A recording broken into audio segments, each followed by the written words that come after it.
Good morning, everyone. I'm Ariana Aramburo with your FastCast digital headlines for this Tuesday. Taking a look at today's top stories that we're following. Crews will be back at work in Ketchikan this morning after yet another landslide. There were no injuries, but trees, mud, and debris are still blocking a road in the area, and it did leave some people stranded. It happened along Revilla Road. Because of the location, crews were forced to wait for a geologist to assess the area before cleanup could start. The Department of Transportation still has a lot of cleanup work that needs to be done before the road can open up to the public again. And this week's Assembly meeting is expected to address a hot topic in Anchorage. On the agenda are talks about a possible ballot measure for a proposed 3% sales tax, with the potential for voters to make a decision in April.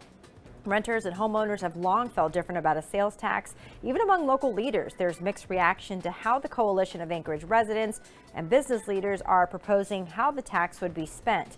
Now, that coalition is called Project Anchorage, who says the sales tax could raise $180 million annually. They want 2/3 of it to go dollar for dollar toward reducing property taxes by about 20%. And the other third would pay for quality of life projects like trail systems and sports facilities. The mixed reaction is between those who don't want any new taxes and others who have questions about where the money would go. It's a little bit hard for us to comment on that because our property taxes here are so much lower than they would have been in back east. You know, you go to Talkeetna, Seward, Homer, they all have a sales tax for infrastructure, and I think Anchorage people and Alaskans in general have been kind of spoiled. They're still drunk on oil money, and they're not willing to pay taxes.